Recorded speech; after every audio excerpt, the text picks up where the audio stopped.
All right, what is going on, ladies and gentlemen? This is Mikey, the host of the Kansas City Pioneers podcast, and join with me, as always, is the co-host, Mr. Alex Laughlin, the Chief Operations Officer. And join with us today as well is one of our content creators, Nick, a.k.a. Gremlin.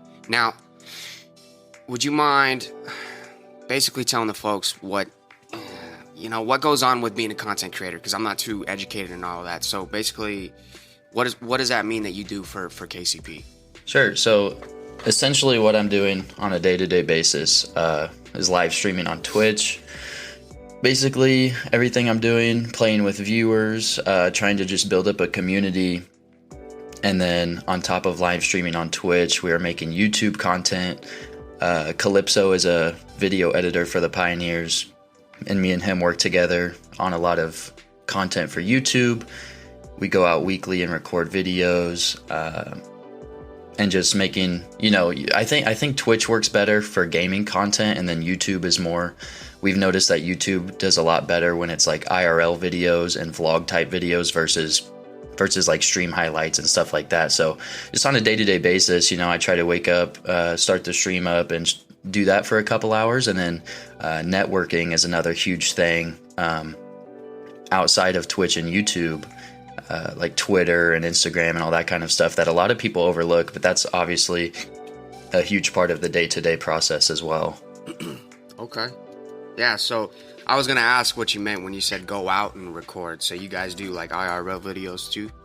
Yeah. So day-to-day, we try to plan ahead like a week in advance or so. What we'll do is just record kind of day in the life type videos where we'll go. I think the one we recently recorded was we went out and played mini golf and like putt and just filming the whole day, and then we had another one where we drove to KC and met up with LJ and we picked up some merch from him and just met with some of the other streamers, and like just little videos like that. When we record our day-to-day basis and then just upload it to the YouTube channel, it just does really well, and just that extra exposure for both of us. Okay. Yeah. All right. So, what does your day-to-day look like? Like, what you wake up, drink coffee, and then boom, you're just pumping out content, or what's your day-to-day? So right now, I'm in kind of a shifting day-to-day, as in I am recently full-time streamer. So essentially, before that, what I was doing was I was co-owning a business. And things got kind of out of hand. The plan was to go full time a little bit later down the road, but things kind of blew up and it happened a little bit sooner than I expected. So I'm still kind of in a transition period right now where I'm getting kind of used to things still. What my ideal day today would be wake up, get a nice workout in. It's been a while since I've hit the gym. It's been years. I was really active in high school, but I've been lacking on it, but I'm trying to get back to that. So start the day with a workout, grab some food, and then spend a couple hours networking on Twitter and Instagram and just meeting people and talking to people, and then pumping out a stream, and then maybe talking to Trenton a little bit to plan what our next video is going to be. But that's ideally the day-to-day. It's really nice being able to just put out content when you want to. Obviously, sticking to a schedule is somewhat important, but it's just nice being able to do what you want when you want to do it. Mm-hmm. And speaking of that and building your schedule and everything, Alex and I were talking the other day. We were talking about getting you on the podcast, and he spoke about it, and I remember you speaking to me about it. You said that you're actually shifting to full-time with content production and everything. So what does that mean for you and then KCP as well, going full-time? Yeah, so I think I found the Kansas City Pioneers pretty much at the perfect time when I was getting ready to leave my job and really wanted to make the switch to full-time content. And then the Pioneers popped up on my Twitter, and being from Topeka, it's just kind of a nice way to represent my city and everything like that. So my day-to-day, being full-time, my schedule is pretty much open, which has never been a thing before. I've had to miss out on like photo shoots and media days because of work in the past, but now we're able to do this podcast. Otherwise I would have had to be at work all day. And then I'll be available for media days or any kind of real life content, which is a huge way to push the brand forward and something that I really like doing. So I'm going to be available for all of that in the future, as well as any kind of like special streams or just things like that. I like being available to do all of that. Okay. Yeah, that's good, man. I'm excited too. I hope that I can make a couple of those real life events or anything that we got going on. But it's kind of hard because I'm all the way in North Dakota. But maybe someday, right? Hey, don't worry about it, Mikey. Like, there's a pandemic going on right now, but like we do plan on having like everybody in KCP, flying out or driving out, and we'll do big events. And we also want to get the community involved. Like, we're going to do specific in-house events, but my city represents more than just people in the org, right? It represents everybody who's rallying behind us as fans or supporters of the org. And so, anyone's going to be welcome to join those in the future. And I know we're kind of talking about, this is specific about content, but like, here's just some fun facts for you. Like, did you know back in May, Twitch actually revealed they had 1.7 billion hours streamed? And so, like, you're starting to see more and more people dive into esports, especially when they couldn't rely on traditional sports and other entertainment in a sense. And so, like, there's a lot of industries that were hurting, but esports was not one of them. Like, it hurt because they couldn't do in-person events in LAN, which are a vital part. But you can still stream, you can still soak in the, video game content and whatever else. And I think that's really kind of helped push our industry forward and make people realize like this is a mainstream career for a lot of people. And like, we're super happy that Nick came aboard and is taking this transition to try to make it a full-time thing, because it's a dream for a lot of people. 15 years ago this wasn't a reality, but now this is a huge industry that's really thriving. And so you look at other orgs like FaZe or 100 Thieves, like you see all the big names they have, and it's not just that they're streaming. Like, look at the content they put out. Like, look at what Nick was talking about with IRL or vlogs or whatever. Like, FaZe, they get in there, besides their streaming, they're putting out crazy content, just from everybody in getting in their living room or whatever and playing giant mini games or whatever it is, right? And so like, this industry is so much more than just esports. It's now turning into like, it's a real life thing. It's a lifestyle. And I think that's, something beautiful to see. Like, we just saw the return of Doc on YouTube, and he got close to 500,000 viewers. We just saw Shroud go live yesterday. That man had 500,000 viewers. Like, before he even appeared on camera, he had like 13,000 subscribers. So it's like crazy to think about how much further the industry have gone, like on a year-over-year basis. It's pretty crazy to think about. I think the first thing you said to me, Alex, when we met for the first time was something along the lines of, by 2023, esports will have more eyes than traditional sport, all traditional sports combined except for football, or something along those lines. And that stuck with me just because I know, like, even though, 2012, 2013 was kind of the beginning of Twitch and everything starting, this is still just the beginning. We're only 7 years in compared to traditional sports that have been around for 50, 60 plus years. It really is just a matter of time before it blows up. Absolutely. Yeah. I think, the two things that I gather from obviously what Alex said is, man, if there's a time, I guess, to pump out content, man, it is now, because that's a lot of views on Twitch, man. That's crazy. But I mean, any time is a good time to pump out content. But right now, pumping out good content, and a lot of it, will probably do you pretty good. And then, with the whole esports becoming a bigger image than a lot of other sports, I think, and me personally too, because I like to tell, like, my dad could never really get into playing video games and stuff. But right now, at this current state, I feel like there's a video game for anybody and everybody. Like, if you're into something certain, there's probably a video game for it, And just like traditional sports, like if you're into baseball, like there's a baseball game for you to play so you can be a gamer, And it's like, it's stuff like that. And speaking of games, that's a perfect segue. What is a game that interested you? Let me find a better way to say this. Nick, what game got you into what you do? Is there a certain game that you were just like, oh, you know what, man? I want to upload content about that. Or was there a certain individual that you were like, you know what, man? I kind of want to partake in that kind of stuff. It all started with Call of Duty. What happened was, when I was in 8th grade, we had a birthday party at one of our friends' house, and they had Modern Warfare 2, and we all just sat around playing that, and that was like my introduction to Call of Duty. I really had no idea. Like I had played campaigns up until that point, but my family never really had internet, and so I was completely clueless to like the online gaming, going online and playing against people, right? So I was completely clueless to that around the time Modern Warfare 2 was the newest Call of Duty. And then for Christmas that year, all I wanted from my parents was a PlayStation, and I believe Black Ops 1 had just came out, so this was like 2011. I was 13 years old, so we got internet for Christmas, we got the PlayStation, I got Black Ops 1, and from there I just literally came home from school every day and played until it was time to go to bed. Like, did my homework between matches and grinding out as much as I could, because I was so addicted to just learning about online gaming and everything like that. So that's what I did. It all started with Call of Duty, and then when I started to get good and I was like pumping out, I started recording with my phone like YouTube videos and talking over them, just super low quality production, and like 60-0 gameplays or 50-0 gameplays, whatever it was.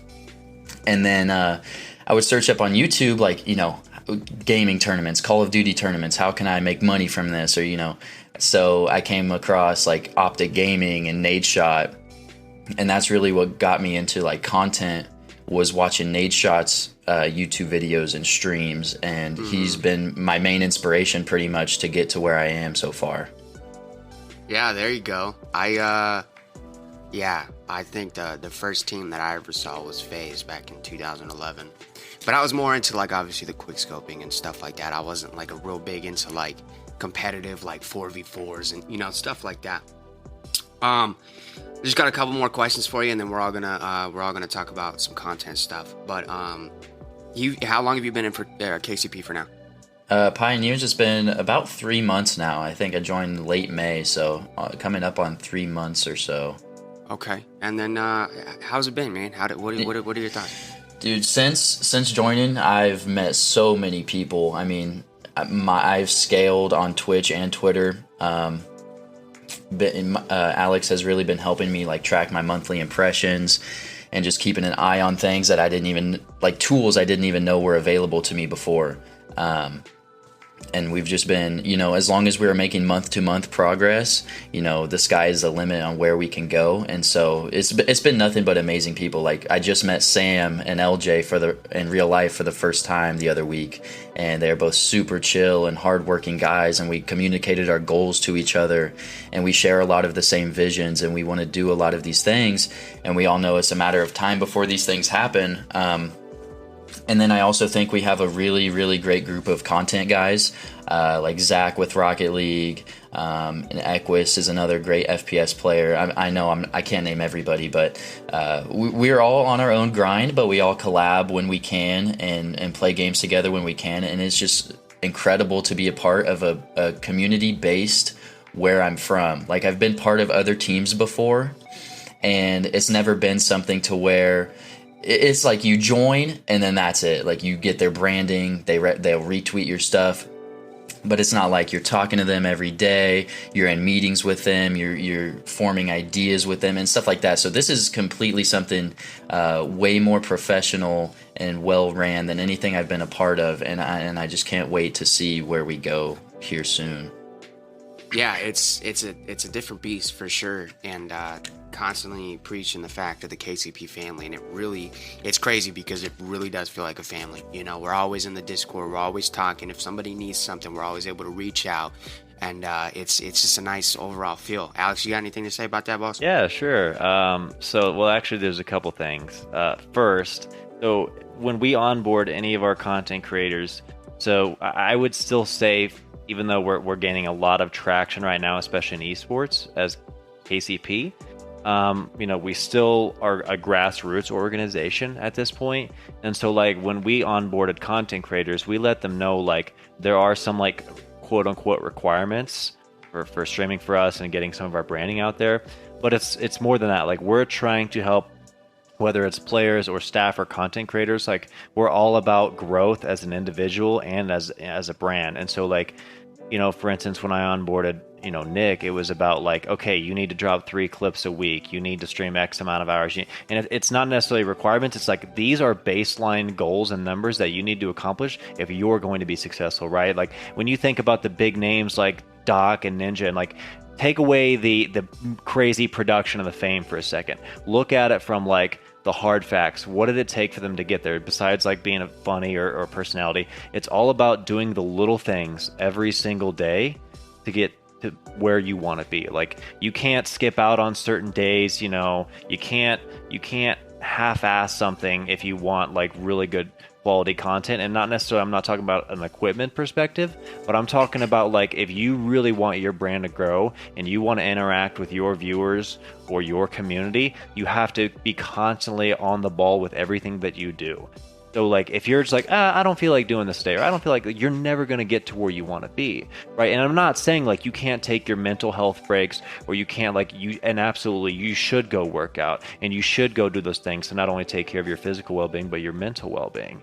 And so like we work with our content creators to not only help them grow as a person, but grow their communities and grow their branding, because like at the end of the day, we're going to succeed if they're succeeding, and they're going to succeed if we continue to grow and scale, right? So it's this great yin and yang relationship of like, how do we help no matter who it is in the KCP family, even if they're a community member, right? Like we're always here to help one another in the community. And so I kind of wanted to ask a question for Nick here, and I was going to ask, so for you, when you're building a community on Twitch or on YouTube, like if someone else wanted to get into streaming, what does it look like to you, right? Like how does one become successful? What has made you successful so far in your career? Okay, so I'm always hesitant to give advice just because I know where I'm at. I really haven't. I mean, I've accomplished things, and I don't take like a 5 viewer to 10 viewer stream for granted or anything like that. But I know compared to huge channels and stuff like that, I haven't accomplished anything. So sometimes, like I used to give a lot of advice on Twitter, and then I had this one guy tell me like, hey man, you really haven't done much. You don't really know what you're talking about, and it kind of he put me in a different perspective on some things. But so I see a lot of people starting out, like if I'm talking starting out as 0 followers on Twitch, Twitter, and YouTube, they are just focused on the number of followers going up. They're worried about the number and not the actual connection. For example, like if I have a viewer come into my stream for the first time and I'm just focused on getting him to follow my channel, and I'm not providing him with any value, like any content that he can enjoy, whether it's making him laugh or some gameplay that's great or whatever it is, I feel like for channels our size, we can't take those one extra viewer for granted.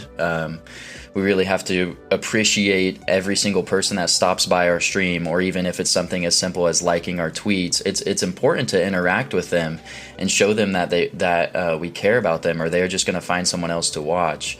They're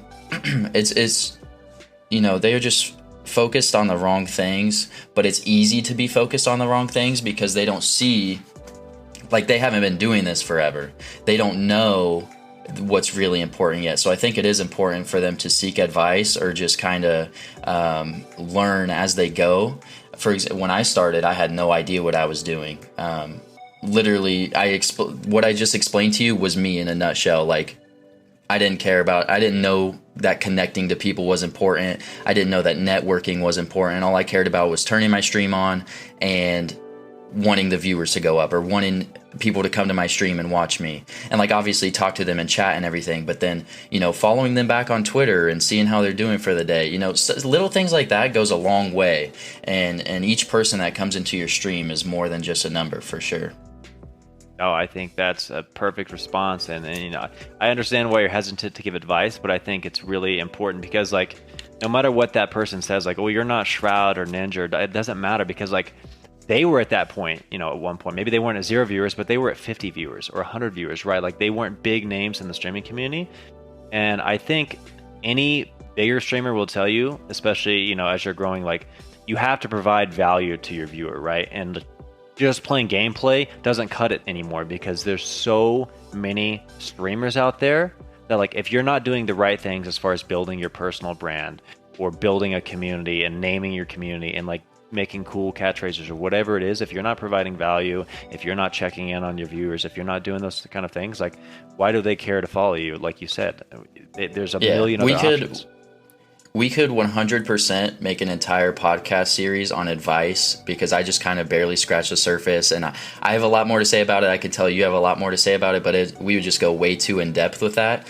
But yeah, I mean, it's just so easy to get focused on the different things, and just on top of focusing on your community, just making sure that you provide something that otherwise wouldn't be on Twitch or YouTube or whatever it is. You know, it's overly saturated already, I'd say, and it's only going to get more saturated as time goes on and more people want to start streaming and stuff like that. So if you're just streaming straight from your console and you're not investing in yourself with a webcam or a microphone and overlays and graphics and stuff that separates you from the rest, it's going to be really, really hard to make that leap and to continue to grow.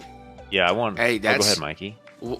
Yeah, I was gonna say what's beautiful about that too is just talking about advice and talking about just finding different ways to do content. It's funny because back in the day, and I'm sure people still kind of say it today, but somebody would say, "Why would you watch somebody else play a game?" Right? And it's like, we got it, but not everybody else got it. But now we're getting to the point where there's so many different ways to make content. There's so many different ways to do it. There's so many avenues of approach for this kind of thing that it's like, it just makes it that much more important. And then you talking about how esports is going to keep going up. Like, it all just, you know what I'm saying? It all just comes together, and it's so crazy because there's so many different ways to do it. So that means there's so many different things for you to watch. Like, you can literally just search up what you want and you will find it, instead of back in the day you search up something and you got basically a whole bunch of the stale just gameplay, and now it's just, I feel like it's a lot more fun. But I just wanted to put that in there. No, I think you're absolutely right. Like, it is so saturated now, and that's why it's like,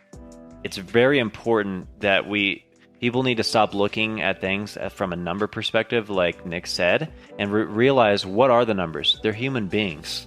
They're here to watch you because they are interested in not only potentially your stream and your gameplay, but your personality and how you are, right? Like, it's the same way with, like, back to your point, Mikey, when they say, like, oh, why would you watch that? I remember when I was growing up and I used to watch wrestling, and I would dabble in it every now and then as an adult. Like, people will rag on wrestling, right? Like pro wrestling. Like, why you watch that? Well, it's the same. Why do you watch movies and TV shows? Those are fake too. Like, but they're great. They're great entertainment. And wrestling is storylines. And it's the same way with video games, right? Like, if your main interest is gaming, you watch streamers for a couple reasons. One, you want to be involved in the community and you meet other great people in the community. Just like the reason why Nick came aboard KCP is he wanted to have somebody, help him out, and he wants to be a part of a community.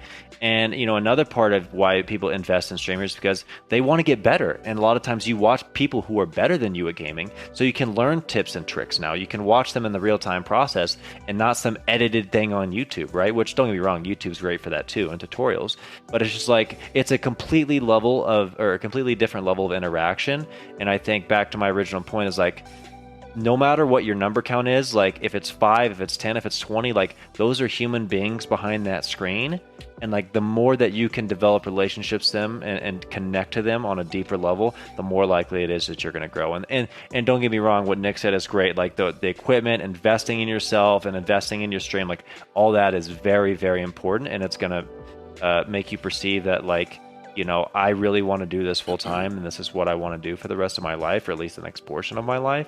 And so, like, why wouldn't you invest in yourself? And then beyond that, why wouldn't you invest in your viewers? Like, those are two huge concepts that I think some newer streamers seem to kind of miss the ball on. And that's okay, right? Like, it's all a learning process. Like, nobody becomes ninja overnight. Nobody becomes a pro gamer overnight. A lot of this is a process. And so I'm super glad we can kind of talk about this piece of content and content creating and what it is to be a member of KCP's content team as well. Yeah, I like that, man. That was really good. The last thing, nice, I'll say one more thing while we're on the topic of advice here. Okay. I listened to a podcast recently, probably about a week or so ago, and they talked about how if you are only putting out content on Twitch, you are doing yourself a horrible, horrible injustice, because Twitch, unless you are in like the top 1% of streamers on Twitch and you are making them the most money, they are not promoting your stream for you. And if you're playing a game like Call of Duty or Rocket League or Fortnite, anything that has like 1,000 people streaming at any given time of day, how many people are actually going to scroll all the way to the bottom to find you and become members of your community?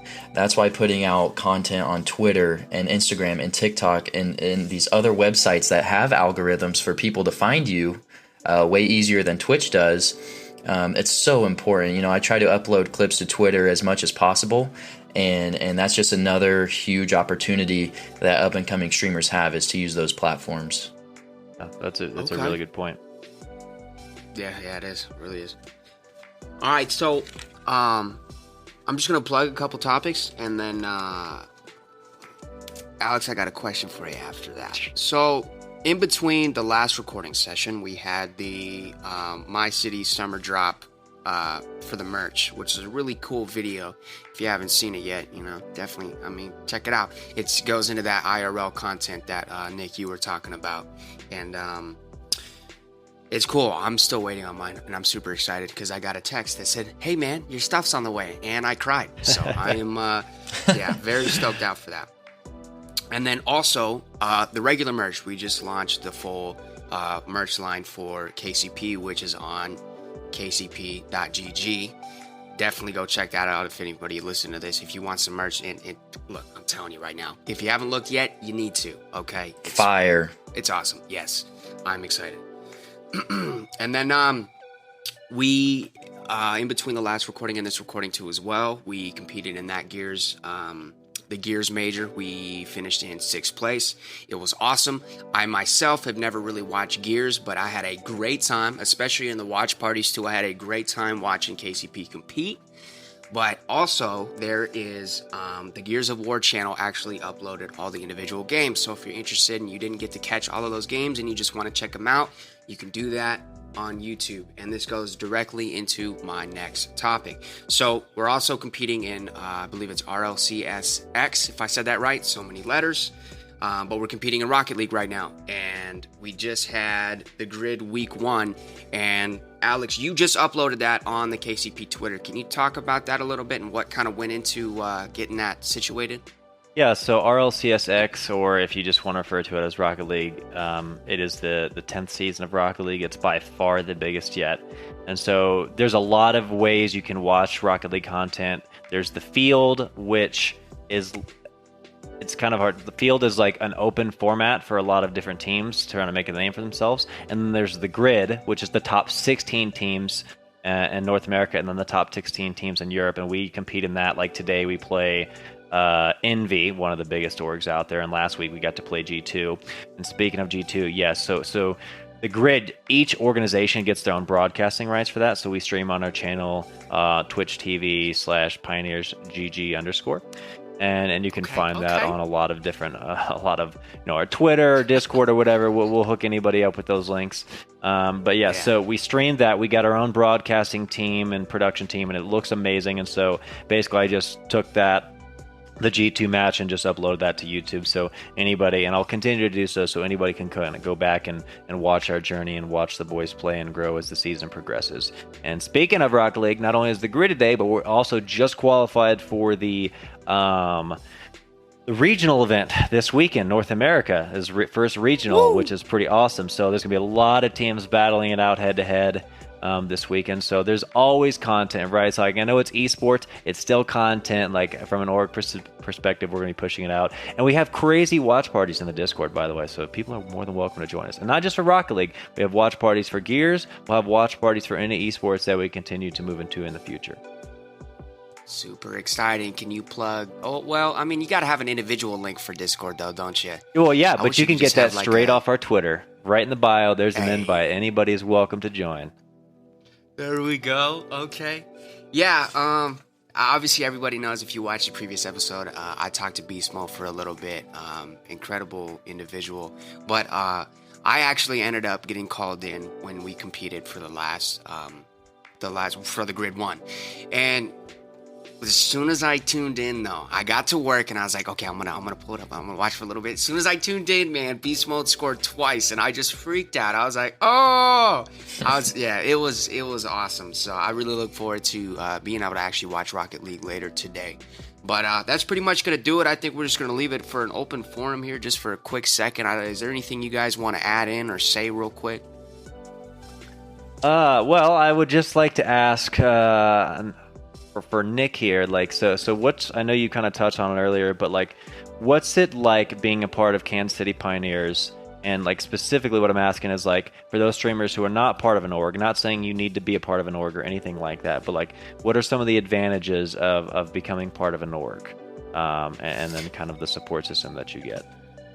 Yeah, sure. So it really is, like Mikey said earlier, it's just a huge family who, you know, you have members to constantly collaborate with and work with. You have people helping you hit your goals as well as holding you accountable for your goals. And you're kind of playing that same role for them too, right? So it's just a big support system. And then on top of being able to drive down to Kansas City and do some real life stuff with some of the other guys, it's just a huge blessing to be a part of this. And for the community, and if you're grinding to be in KCP, you know, don't give up, because these opportunities will arise more frequently in the future. But like you said, also, it's not anything necessary to be a part of an org or a team. You know, personal branding is another huge importance in this industry. So, but yeah, it's been awesome so far, and I'm looking forward to seeing where we go in the future. All right. Well, also, and I can't promise anything, but KCP Team House, who knows, 2021, 2022? Hey, I don't know, okay. But just be on the lookout. That will take the content to another level if we ever get there. So just be on the lookout for all that. How hype is that? All right, Nick, do you have anything you'd like to plug? Just Gremlin 785 on all social medias. It will be just Gremlin one day. Okay. I will get rid of the area code one day, but not for now. Hey man, area code ain't that bad if it makes sense. I mean, you know, it's not like the old days. It was like you got numbers in your name, you know. But for people that aren't around in Kansas City area and Topeka area, they're like, this dude just has random numbers at the end. But we mostly know it's an area code, so it's all good. Yeah, no, for sure. All right, then that's pretty much going to do it. I think my last thing to say is make sure you follow the Pioneers on Twitter. That is PioneersGG_ for this Rocket League tournament that we got going on. They are uploading a lot of the snippets of a lot of the goals, so you can get that. And then obviously tuning into everything else. And I'm pretty sure all the other links will be in the description below when this gets on YouTube. So that's pretty much going to wrap up the whole entire thing. We hope you guys enjoyed, and we will see you guys next time.